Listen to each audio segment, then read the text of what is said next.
Buenos días, amigos. Bienvenidos a la emisión nacional de 24 horas. Liz, qué gusto saludarte. ¿Cómo estás? Bien, Milton, el gusto es mío. Amigos, gracias por acompañarnos esta mañana. Tenemos importante información y también invitados que nos van a acompañar más adelante, Milton. Vamos a hablar con Felipe Rivadeneira, presidente de FedExport, sobre el pedido que han hecho los empresarios para poder participar de las mesas de diálogo que empezaron ayer entre el gobierno y los movimientos indígenas. Nos va a explicar por qué y además cómo está el sector después de 15 días de levantada la medida de hecho. Y también conversaremos con Jorge Guamán, prefecto de Cotopaxi, ex dirigente de la CONAIE, para analizar este primer día de diálogos, la primera mesa donde se trató el tema de la focalización de los subsidios. Así es, 7:01. Vamos a justamente empezar con el tema de las mesas de diálogo.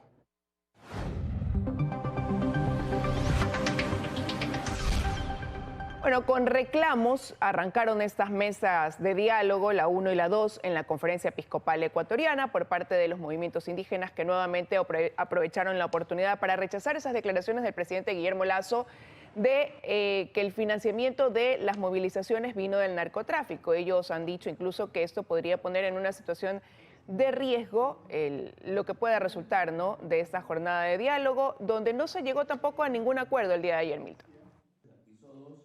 Hoy avanzarán ya de manera separada por fases, va a ser un tema más técnico. De todos modos, luego de todo lo que tú dijiste, Elis, del inicio del reclamo, del rechazo a las expresiones del presidente de la República, el trabajo fue normal hasta las 5 de la tarde, cuando dieron una rueda de prensa, cuando informaron del trabajo que se hizo. Hoy van a continuar en el tema más difícil, sin duda, que es cómo encontrar la manera de focalizar el subsidio a los combustibles y a quiénes. Sí, escuchemos lo que dijeron ayer. No, iba a agregar nada más, Milton, antes de escuchar que lo que tú decías, ¿no?, que hoy trabajarán individualmente y mañana 8:30 de la mañana ya se retomaría ese trabajo conjunto. Así es, recordemos que quedan 8 pendientes que irán avanzando así, de una manera técnica. Siempre habrá un delegado de la iglesia, estarán invitados profesionales de diferentes universidades, es decir, el trabajo está siendo bastante técnico. Ahora sí, ¿podemos escuchar? Escuchemos. Luego de instalado, seguimos escuchando las descalificaciones del señor presidente de la República. Y esto realmente pone en riesgo lo que hemos empezado. No podemos aceptar que se nos siga acusando que han pagado $8 a cada manifestante y en este caso venidos recursos desde el narcotráfico. No podemos aceptar, señor ministro. Por lo tanto, hemos venido acá nuevamente ratificando que nuestra decisión de poder avanzar en la mesa de diálogo. Pero si es que se sigue insistiendo en las descalificaciones, en pretender imponer una verdad sobre lo que no existe, nosotros nos veremos obligados, en este caso, también a tomar una posesión. Y espero que sea realmente una declaración apresurada del señor presidente, que realmente fuera de lugar en este contexto de diálogo nacional que queremos imponer aquí entre todas las partes, que hemos llegado a un acuerdo para llegar a un acuerdo. Estamos en tregua justamente para buscar soluciones a esos grandes problemas que hemos planteado. No podemos seguir botando lodo en los rostros. Creo que vivimos ya suficiente 3 semanas de críticas, de ofensas. Creo que tenemos también nosotros la razón de no haber sido escuchados más de un año. Y creo que estamos aquí. Hoy creo que toda la sociedad está siendo testigo. Nosotros siempre hemos estado con la voluntad de diálogo. Cada uno tiene su lectura de cómo se dieron los acontecimientos. Pero, si bien es cierto, hay razones para estar incómodos o enojados, también hay razones para estar entusiastas y optimistas.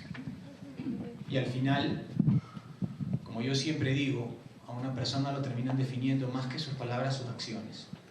Y la realidad es que aquí nosotros hemos tomado con toda la seriedad del caso estas mesas de diálogo. Aquí tenemos al menos 5 ministros de Estado y para nosotros este es un proceso que sigue siendo histórico.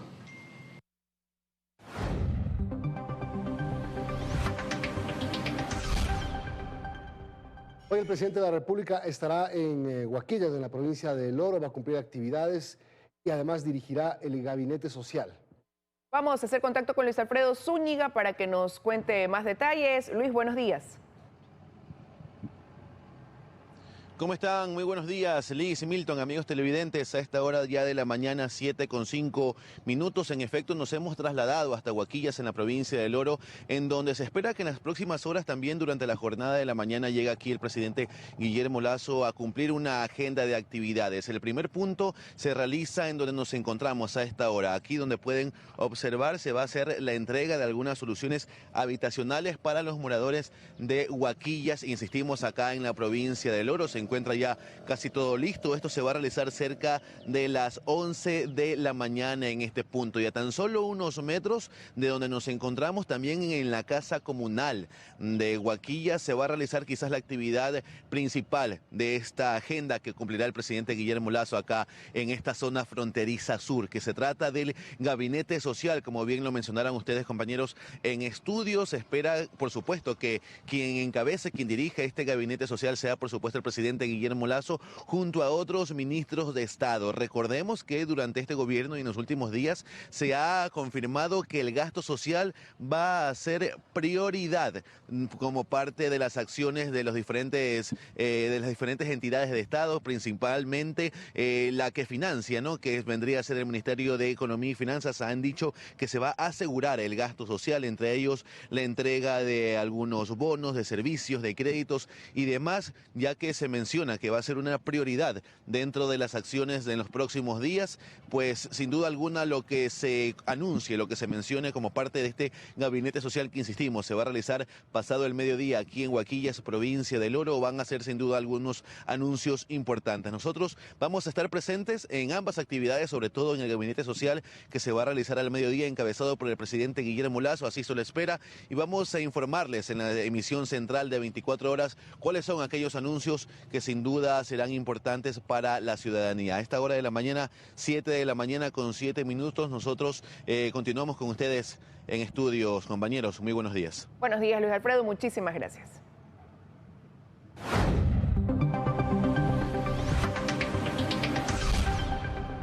Primera gestión del ministro de Economía y Finanzas, Pablo Arosemena, es llegar a un acuerdo con los municipios para pagar y ponerse al día de una deuda que tienen con los GATS de 172.6 millones de dólares. GATS, Gobierno de Autónomos Descentralizados, municipios, prefecturas.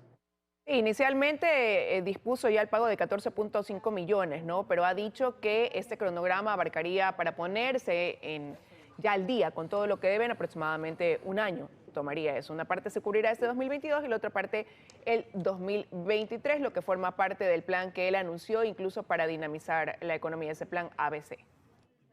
Son 86 millones que se pagarán este año aproximadamente y los otros 86 millones se pagarán hasta julio del próximo año. Escuchemos lo que dijeron ayer tanto el ministro como las autoridades seccionales.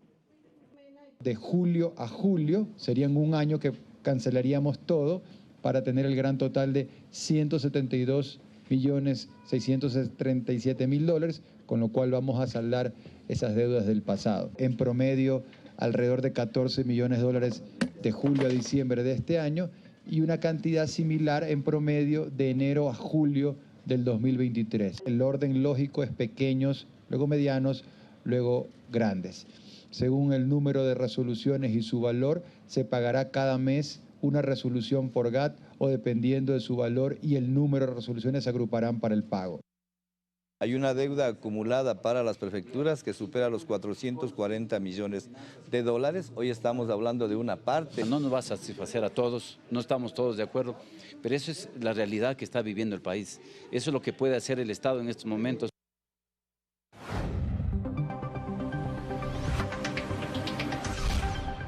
Mientras tanto, hay deudas que siguen pendientes y es por eso que el próximo jueves Solca suspenderá, ha dicho, la atención a nuevos pacientes derivados del IES.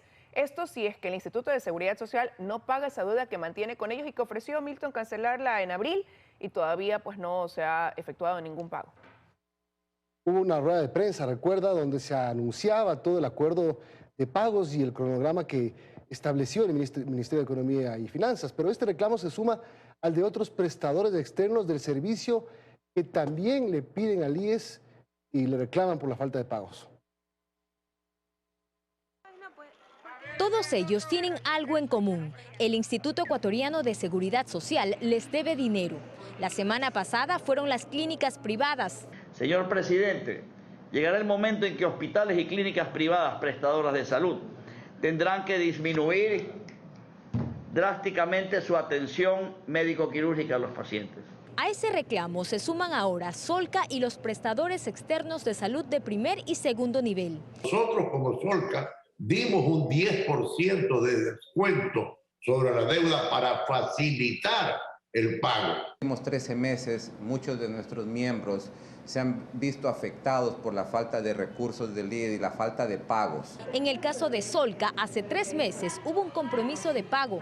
El IES ofreció cancelar 140 millones de dólares a la deuda que mantiene con la Sociedad de Lucha contra el Cáncer, pero el dinero no llega todavía. La situación económica en los diferentes núcleos de Solca se complica cada vez más, aseguran, y ante la falta de respuesta estatal, se suspenderá la atención a los nuevos pacientes que derive el IES. Se acordó que hasta el 21 del presente mes, si no pagaba, pues el IES hacía algún pago, entrábamos en una posición de suspender la atención de los nuevos pacientes, que también a nosotros nos falta liquidez para comprar los insumos. En el caso de Solca Guayaquil, el IES les deriva cada mes entre 500 y 600 nuevos pacientes. Una cifra que, por cierto, ha ido en aumento en los últimos meses ante la evidente deficiencia que tienen los hospitales del Seguro Social. Mientras que la atención ambulatoria empezará a reducir los servicios. Ellos dan atención a más de 6,5 millones de afiliados. Con las deudas que nos agobian, no podemos seguir así. Según el ministro de Finanzas, Pablo Arosemena, existe un cronograma de pagos y aunque no especificó fecha para los desembolsos, aseguró que hay prioridad. Paciencia, tiempo, pero también ya todo tiene su límite. Joana Ramos, 24 horas.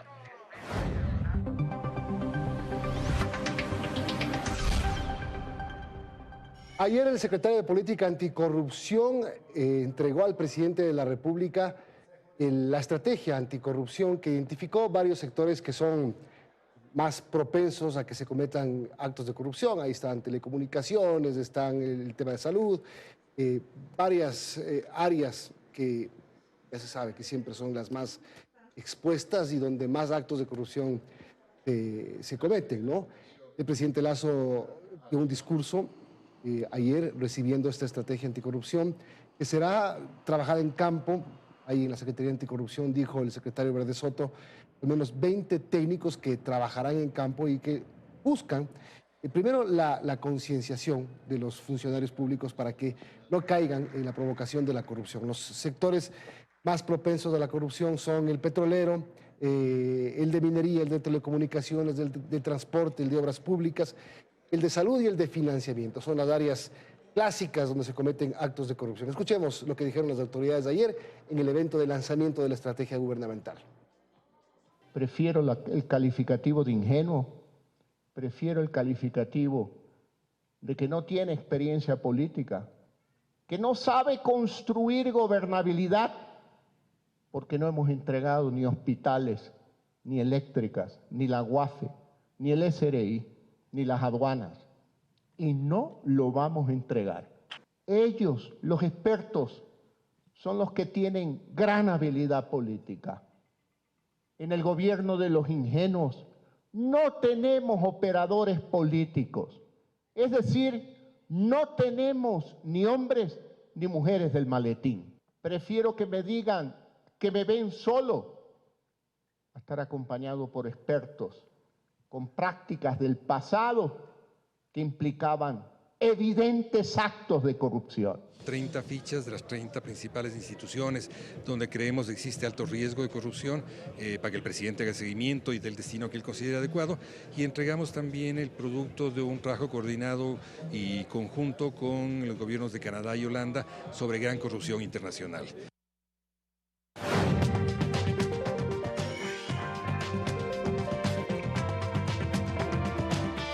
Queremos compartir con ustedes qué es lo que va a marcar la agenda también el día de hoy. 8:30 de la mañana arranca este segundo día de diálogo de las mesas de seguimiento a los acuerdos entre el gobierno y los movimientos indígenas en la conferencia episcopal. Un tema clave en la Asamblea Nacional a las 9:30, el Pleno tratará el informe sobre la denuncia contra la segunda vicepresidenta del Legislativo, Yesenia Guamaní.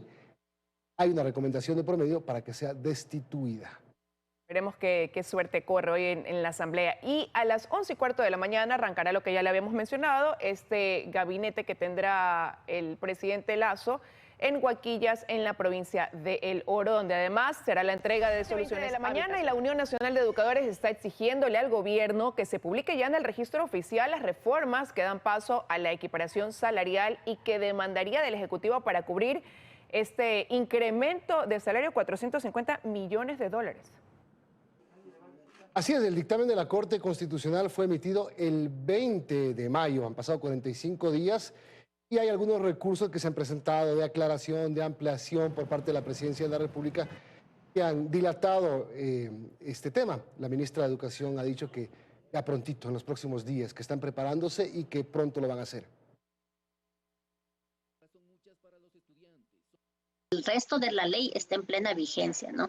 Solamente la equiparación salarial está pendiente, un dictamen que se lo realizó el 20 de mayo y que ya más de 45 días y hasta la fecha de hoy no ha sido publicado. Las sentencias son inapelables y de cumplimiento inmediato y obligatorio. Sí hay dinero, lo que falta es voluntad política aquí para que pague el gobierno. Ya lo hemos analizado con el Ministerio de Economía y Finanzas, nosotros hemos hecho los estudios de impacto, tenemos listas los requisitos para inmediatamente sea publicado poder ponerlo en práctica.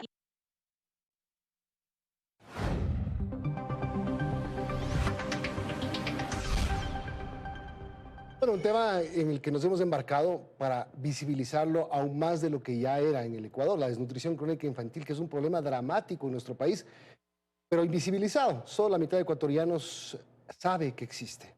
12 programas relacionados con desnutrición han llevado adelante los últimos gobiernos, pero ninguno ha funcionado.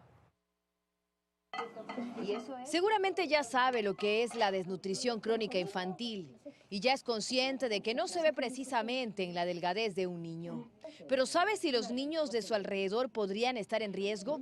Angelina tiene 20 años, conoce qué es la desnutrición crónica infantil porque lo ha leído en internet, asegura.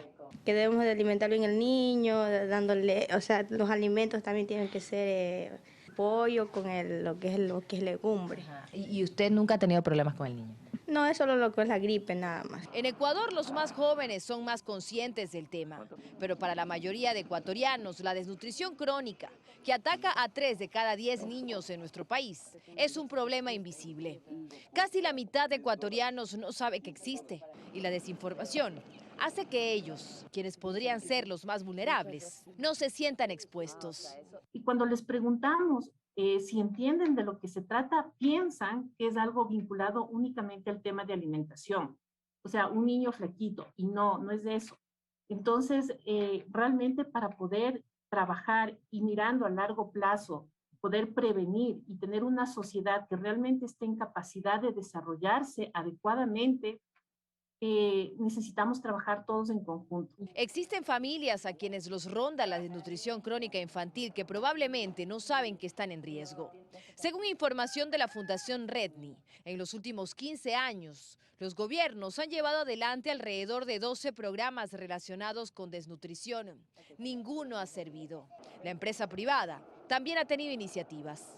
Huangaje, en Cotopaxi, es de las parroquias más pobres del país. Allí 2 veces por mes, Provefrut, Nintanga y Procongelados atienden a 100 familias. Vemos el peso, el tallaje de los niños, dotamos de la proteína y de productos nuestros también, bimensual, o sea, 2 veces en el mes, y con eso entonces vamos garantizando que ellas puedan tener no solo el producto, sino también el conocimiento de cómo prepararlo y también en este seguimiento, ¿no?, de dar vitaminas a los niños, que también les dotamos, de desparasitarles a los niños, entonces garantizar que sea un contexto completo. El 90% de la población de Huangaje es pobre. En Ecuador nacen 265,000 niños por año. 80,000 sufrirán desnutrición crónica infantil, si los esfuerzos son escasos. La desnutrición crónica causa también pérdidas económicas, superiores a los 2.600 millones de dólares por año.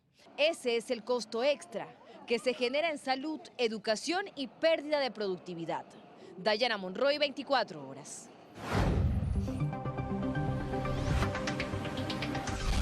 El contrabando de combustible y gas en la frontera sur se ha incrementado tras la disminución de precios a la gasolina Eco, Extra y Diesel.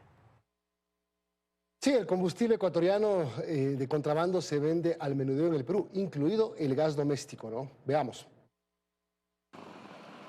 Con la disminución días atrás del precio de la gasolina Extra, Eco y Diesel en 15 centavos, el contrabando de combustible de Ecuador hacia Perú es más fuerte que nunca. Y es que los precios de Ecuador están muy por debajo de los del vecino país del sur, incentivando el contrabando.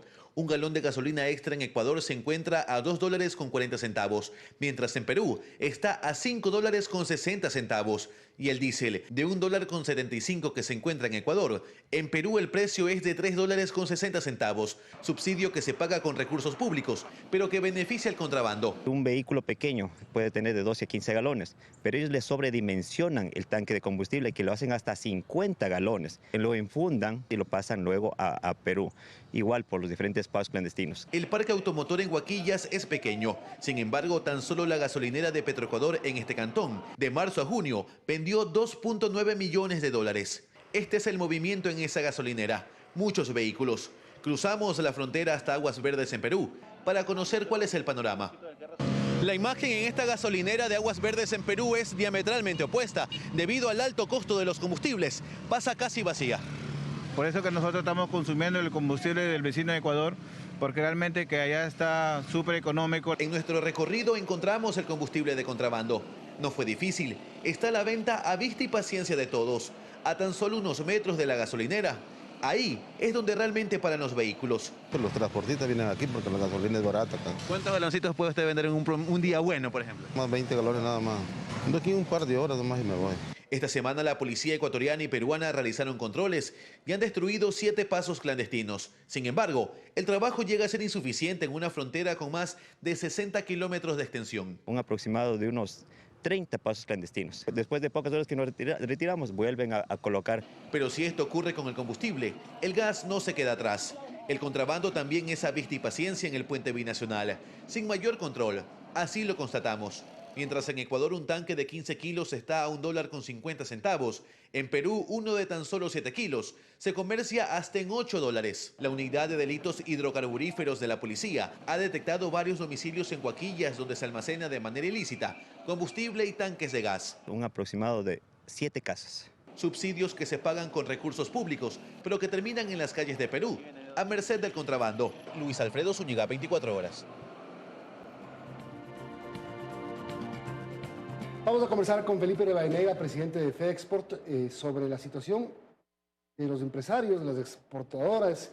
Pero antes, ustedes anteayer dieron una rueda de prensa, piden que se les incluya en estas mesas de diálogo. ¿Cuál es el interés de estar presentes ahí? Bueno, Milton, buenos días a todos quienes nos están viendo aquí por la señal de Teleamazonas.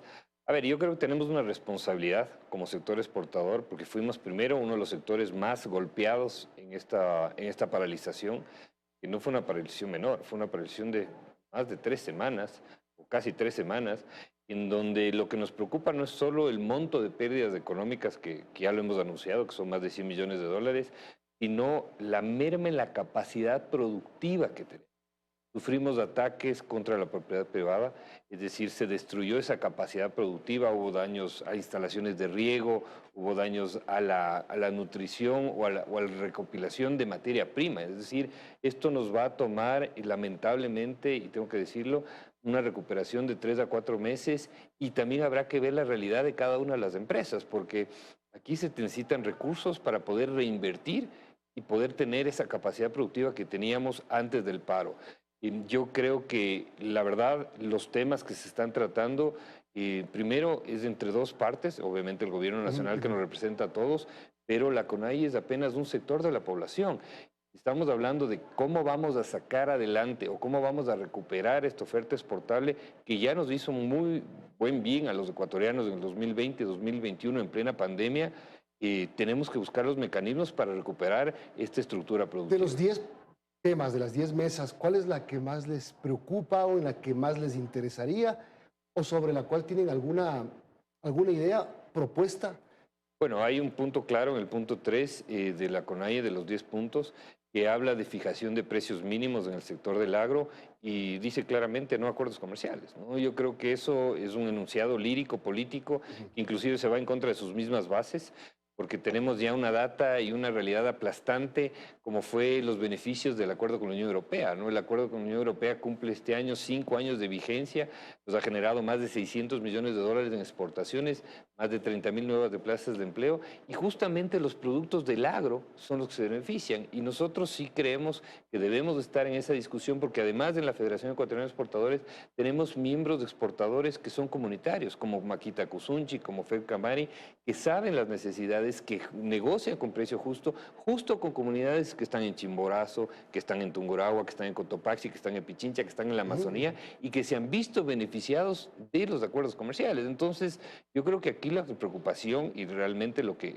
creo que teníamos la responsabilidad, ya sabemos que no nos van a incluir, pero aunque sea teníamos la responsabilidad de decirlo, era porque me preocupa que se vayan a tomar medidas de corte populista que primero encarezcan la producción, que no ayuden a la mejora competitiva del agro, y segundo, que también interrumpan o que pongan candados y trabas para la futura agenda comercial que el Ecuador tanto necesita. No nos olvidemos que el Ecuador apenas tiene 4 de cada 10 dólares que exporta protegidos con acuerdos comerciales, a diferencia que Colombia, Chile, Perú, que tienen 9 de cada 10. Y el otro día le voy a citar al ministro Prado, que dijo una frase que creo que es importante repetirla. No podemos tener el mejor camarón del mundo, las mejores flores del mundo, el mejor banano del mundo, la mejor brócoli del mundo y no tener los mejores acuerdos comerciales del mundo. Es totalmente contradictorio y hacia allá donde tenemos que ir. Felipe, buenos días, pero precisamente por eso, ¿qué lo hace pensar quizás que en ese punto el gobierno pudiera dar marcha atrás a lo que ha venido buscando y emprendiendo? Está en la búsqueda de acuerdos comerciales con México, con Estados Unidos. ¿Por qué piensa usted que podría ceder y eso le genera una preocupación al sector? A ver, esperemos que no lo haga, ¿no? Yo creo que el gobierno tiene un gran valor y ha hecho un gran trabajo en ese aspecto y sin duda alguna no va a ceder. Lo que me preocupa es el desconocimiento técnico que pueda haber en las mesas y por eso es la necesidad de quien sabe de este tema, que es justamente el sector exportador, esté presente, porque se pueden tomar medidas, por ejemplo, con el Ministerio de Agricultura, que ya de por sí en estos momentos nos generan complicaciones para la agenda comercial. El mismo acuerdo con los Estados Unidos. En todo el sistema del Ministerio de Agricultura tenemos licencias de importación que van en contra de la normativa internacional y tenemos precios mínimos que nos pueden generar problemas. Entonces, sí me preocupa ese pedido puntual de la CONAIE. Obviamente hay que confiar, pero creo que también el sector que estuvo más golpeado en esta pandemia, que fue el sector exportador, no esté parte de una solución para reconstruir la capacidad productiva y mejorar las condiciones con las que estábamos. Pero ¿y cómo entender entonces también que desde la CONAIE se haga este pedido cuando usted ha señalado aquí que hay productos agrícolas de los sectores rurales que se exportan mediante ese acuerdo comercial con la Unión Europea, por ejemplo? ¿Por qué atentar contra algo que ellos ya realizan y de lo cual se benefician?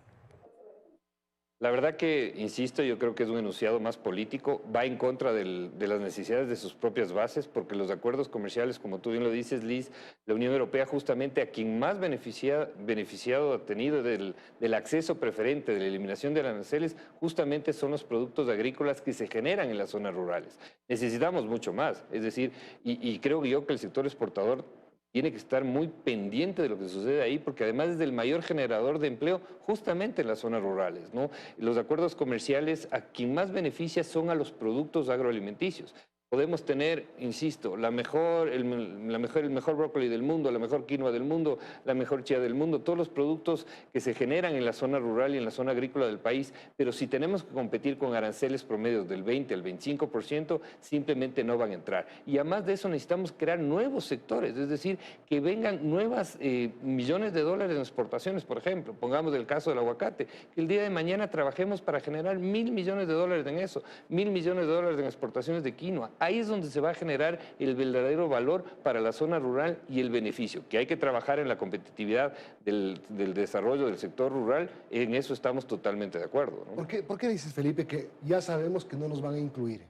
¿Ya hubo respuesta del gobierno o de los movimientos indígenas? O de la iglesia, no sé quién tenga que responder. Bueno, la verdad al gobierno le hemos pedido, ¿no? Yo creo que el gobierno me parece que ya es un poco difícil, primero porque no hemos tenido respuesta y ante el silencio ya... Ya empezaron además. Uno ya se da cuenta, pero y la metodología con lo que vemos es muy cerrada. Sin embargo, ¿qué legitimidad va a haber de un diálogo entre una parte pequeña de la población y el resto? Yo creo que el desarrollo del empleo, el desarrollo de los temas que estamos conversando, de las inversiones, de tratar de... Hay algo que sí es importante mencionar, lo que nos pasó en esta vez. Nosotros hemos perdido la fiabilidad de ser un buen proveedor para hacer los mercados internacionales. Y eso es gravísimo. Esa era la siguiente pregunta que quería hacer, porque perdieron clientes. Ahora tienen que, aparte de restablecer todo lo perdido en diferentes áreas como las florícolas, por ejemplo, los clientes, ¿qué pasa con ellos? ¿Nos siguen comprando? ¿Hay que volverlos a convencer de que sí podemos ser serios? A ver, la verdad, como te decía, yo creo que esta vez julio del 2022 está totalmente más grave que lo que fue noviembre del 2019. Posparo, ¿no? Posparo octubre de 2019, posparo junio de este año. Hemos perdido, por ejemplo, te doy un caso puntual, una florícola que se demora en entrar en cadenas multinacionales o internacionales de Estados Unidos, como lo es Walmart o lo que es Whole Foods. Prácticamente me llamaron el otro día a contar que perdieron ese acceso, que les demoró casi un año lograr entrar. ¿Y eso qué significa? Que el comprador simplemente dice el proveedor ecuatoriano no es fiable, tiene una condición política que no es beneficiosa y por lo tanto busquemos alternativas en otros países. Y esto es lo que queremos poder explicar al sector indígena, porque el sector indígena es el mayor beneficiado justamente de la generación del empleo del sector floricultor. Fíjate en Cayambe, fíjate en Tabacundo, donde prácticamente casi existe empleo pleno. No se puede entender que se hagan un daño y se hagan un harakiri a ellos mismos. Entonces yo creo que es exactamente esos motivos los que estamos discutiendo, lo que creo que hacía muy válido la presencia de nosotros en estas mesas, además que se está decidiendo una convivencia pacífica y además buscar los mecanismos para que esto no vuelva a pasar, Milton y Liz. Es decir, nos juramos en octubre del 2019 que esto no tenía que volver a suceder. 3 doritos después, como dice el dicho, estamos nuevamente en junio, ¿no? Perdón, no podemos hacer publicidad, pero es simplemente para poner en manifiesto la frustración, tal vez de una forma con sátira, pero esto no puede volver a pasarnos, porque, insisto, el perder la fiabilidad que nos hemos ganado a pulso durante los últimos 40 años de exportador de Ecuador, porque tenemos los mejores productos para exportar, pero tenemos que ser serios y esto es imperativo que no vuelva a suceder en el Ecuador. Y esa factura que usted ha mencionado deja esta paralización de 18 días en cuanto a pérdidas millonarias, la pérdida de clientes. También podría poner en riesgo o cierra quizás esa posibilidad de ser ese soporte generador de fuentes de trabajo, por ejemplo, para este año al menos. Sí, totalmente. Totalmente, ¿no? El sector exportador genera este círculo virtuoso, es decir, por eso le mencionaba hace un momento que tenemos que buscar más actividad, más generación de productos agrícolas y que se van a beneficiar justamente los sectores rurales. Nosotros somos unos convencidos, y yo soy un convencido de que el sector exportador no petrolero es una solución real y tangible para la economía del país. Lo vengo mencionando desde hace mucho tiempo atrás. En la pandemia demostramos ser campeones mundiales en exportaciones de productos alimentarios. Hemos demostrado que podemos alimentar al mundo. Tenemos una oferta exportable rica, enorme, que tenemos que hacer, pero necesitamos más. Necesitamos crear nuevos sectores de exportación. Ante eso y el hecho de que no hayan sido convocados a estas mesas de diálogo hasta ahora al menos, ¿qué más necesitan para evitar ser menos competitivos en relación a otros países y también para que no haya una desaceleración del crecimiento que estaba previsto? Bueno, lo primero, ¿no? Yo creo que necesitamos avanzar fuertemente en esa agenda comercial. Segundo, hay que buscar la manera de inyectar recursos baratos para que las empresas que han tenido esta destrucción de la capacidad productiva puedan tener acceso y reconstruyan esa capacidad productiva y no tengan que verse limitados a sobrevivir. Eso es fundamental. Tercero, yo creo que tenemos que también buscar una estrategia en este momento con el gobierno para apalancar este fortalecimiento del dólar. Desde que estamos dolarizados es la primera vez que el dólar está inclusive más alto que el euro y las exportaciones de la Unión Europea son el 30% de la exportación no petrolera del país, con más de 3.000 millones de dólares. Entonces nos seguimos encareciendo, seguimos generándonos autoproblemas, tenemos también las secuelas de la guerra Rusia-Ucrania, tenemos que buscar alternativas que nos permitan ser competitivos y pasar esta brecha, porque claramente está demostrado que si bien somos muy potentes en la exportación, el sector exportador y el comercio exterior del país es muy frágil ante los acontecimientos mundiales, ¿no? Bien, gracias Felipe por darnos el criterio del sector exportador del país. Felipe Rivadeneira, presidente de FedExport. Gracias, buenos días. ustedes. Vamos a la pausa. Y a esta hora, 7:46 de la mañana, queremos darle la bienvenida a Jorge Guamán, prefecto de Cotopaxi, ex dirigente de la CONAIE. Gracias por estar con nosotros. Arrancaron las mesas de diálogo, señor prefecto, y el balance fue positivo. Han dicho, bueno, fue un día de similitudes, de traspaso de información de lado y lado, que ahora está en análisis. Pero también fue un día de advertencia. Desde el movimiento indígena, el señor Issa decía que rechazaba las declaraciones del presidente Lasso y que si continuaban estas descalificaciones, pues se verían obligados a tomar una posición. ¿Cómo interpretar esas declaraciones? ¿Podría ponerse en riesgo este diálogo que tomará 90 días? Buenos días, estimada Liz, a todos los amigos y amigas que sintonizan este medio. A ver, estamos preocupados, Liz. La verdad, mientras por un lado se invita a sentar, a conversar, a buscar las soluciones de parte del gobierno nacional, que el presidente en su momento debía venir, por lo menos a hacer un saludo protocolario, no al movimiento indígena, pero sí como jefe de Estado, hacia la iglesia, hacia la población, públicamente, decir, inauguro las mesas, aquí está mi aporte. Resulta que el presidente toma más bien otra posición. Parecería que él es el de la oposición.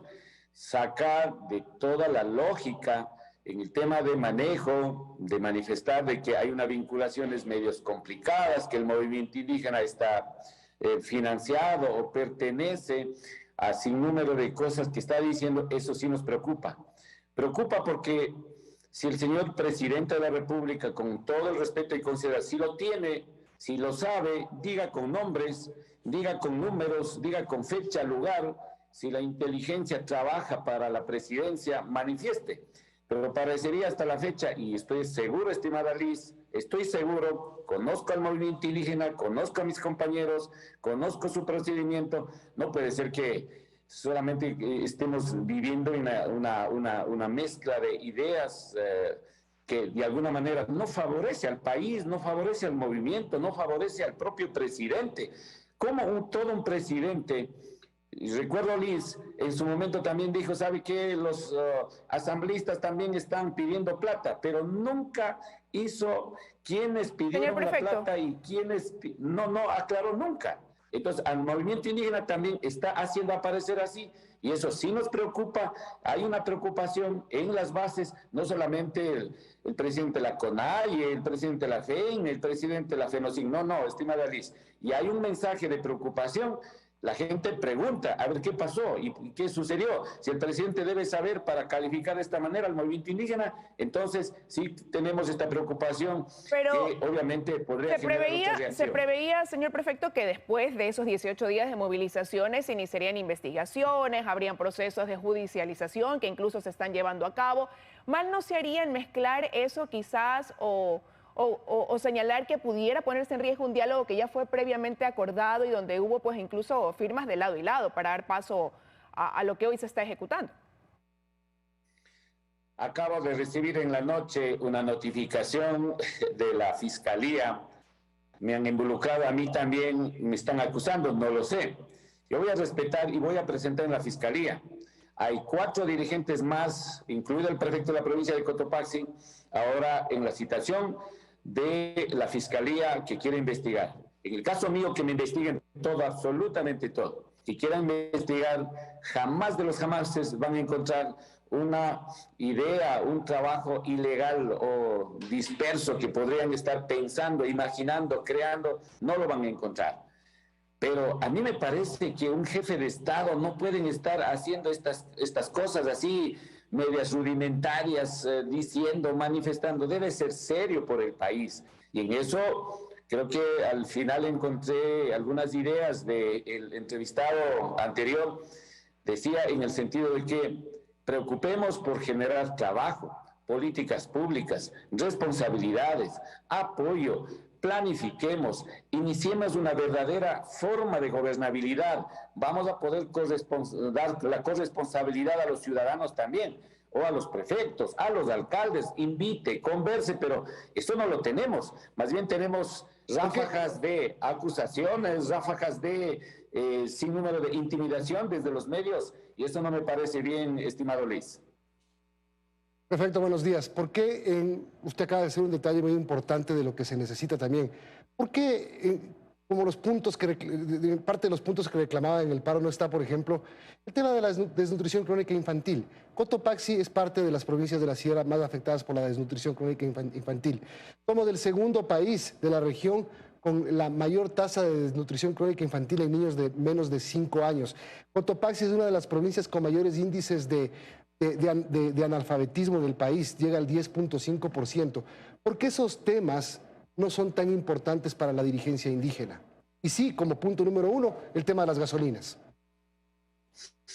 Buenos días, estimado Milton. A ver, Bolívar, Chimborazo, Cotopaxi y Tungurahua, en ese orden, obviamente estamos en este tema preocupante. Conozco exactamente el tema de un problema de fondo que es el tema de la desnutrición en la provincia de Cotopaxi. Deberíamos sentar a conversar en la mesa, que además las autoridades seccionales de estas provincias, las otras tampoco hemos sido invitadas, los que hacemos el trabajo territorial, los que hacemos el ejercicio de sostener la democracia, el trabajo en las bases sociales, no hemos sido invitados. Entonces uno preocupa, dice, bueno, yo hago de alguna manera, no es mi competencia directa en el tema de la desnutrición, pero hago un tema vinculante. No, yo sé, no. No, estoy de acuerdo, no es su competencia directa, pero usted, asambleísta de Pachacuti, dirigente de los movimientos indígenas de Cotopaxi a nivel nacional también. Es decir, es parte de la estructura organizacional de la dirigencia indígena. Por eso le pregunto, un caballo de batalla debió ser la desnutrición crónica infantil, la atención a los niños, y eso no se ve en los 10 puntos. Absolutamente de acuerdo, estimado Milton, en el sentido de que generemos una política pública entre el gobierno nacional, creo que tiene alrededor de 600 millones, pero no quiere en ese momento vincular ya con actividades que nosotros sí lo hacemos.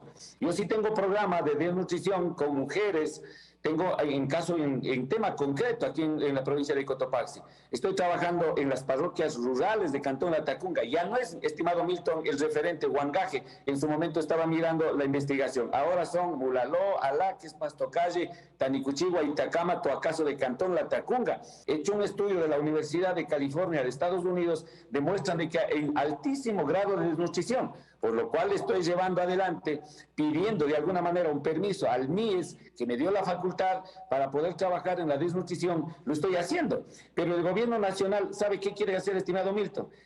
Conociendo, sabiendo una investigación que tiene la prefectura de Cotopaxi, está haciendo recién una consultoría. ¿Cuánto cuesta la consultoría? 400, 500 mil, medio millón de dólares. Hasta que ellos imaginen, creen otra teoría de la desnutrición. El tiempo pasa, no hemos hecho absolutamente nada. Lo correcto sería apoyar a este tipo de iniciativas que cada gobierno local, en caso de Cotopaxi, sí lo tenemos, sí podemos ayudar, pero no lo hacemos. Tampoco le incorpora en la mesa de diálogo, tampoco trata este tema, apenas son temas de parche. Pero ese tema tampoco estaba puesto en los 10 puntos de la CONAIE, pero por ejemplo sí está puesto un tema que tiene que ver con no dar paso a acuerdos comerciales. Usted escuchó la entrevista anterior y ya le llama la atención eso a los exportadores, porque dicen a través del acuerdo con la Unión Europea son los productos de los sectores, los productos agrícolas de sectores rurales los que tienen también bastante cabida. Entonces no habría congruencia al pedir que no hayan acuerdos comerciales cuando de eso también se benefician. ¿Cómo se explica eso? Si el Estado, a través de la presidencia, que es el que maneja la política pública, no lo hace, no lo incorpora, yo invito públicamente, sentemos entre actores comunitarios, entre gobiernos seccionales con la empresa privada, no hay otra. Sentemos y consensuemos, porque de alguna manera solamente andamos nosotros también opinando, preocupados, de pronto también solamente cuestionando. Igualmente el otro lado, el sector de la empresa privada, lo mismo, estamos casi de espaldas. Entonces creo que es el momento, la mejor forma de hacer es sentemos y nosotros, la empresa privada y la comunitaria y las autoridades que obviamente estamos en territorio, conversemos y lleguemos a acuerdos de lo que podemos hacer. Porque a estas alturas, con esta experiencia del presidente, no creo que vaya a dar ningún resultado, ni la mesa, ni el trabajo que tenemos en los territorios. Es gravísimo lo que estamos haciendo, una administración pública casi de espaldas entre el Ejecutivo Nacional y los gobiernos seccionales y la empresa privada. Perfecto. ¿Ya está el gobernador normal en Cotopaxi o sigue el sustituto? No le escuché, estimado Milton. Durante el paro nombraron ahí un gobernador, desconocieron al gobernador nombrado por el presidente, nombraron uno provisional. ¿Ya se normalizó todo esto en Cotopaxi? Bueno, cada uno cumple su acción. Ojalá algún momento sentemos a conversar como buenos ciudadanos en función del país, en función de resolver los problemas que de alguna manera que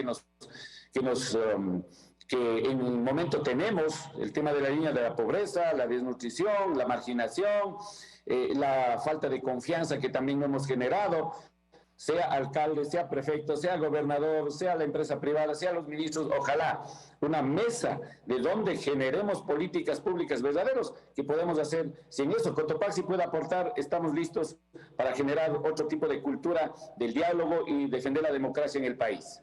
Gracias al prefecto Jorge Guamán por haber estado con nosotros esta mañana. Con esto de aquí, Milton, ya tenemos que despedir. Así es, un tema importante, ¿no? Si la prefectura de Cotopaxi tiene un mapeo claro de la desnutrición crónica infantil de su provincia, lo puede presentar al gobierno.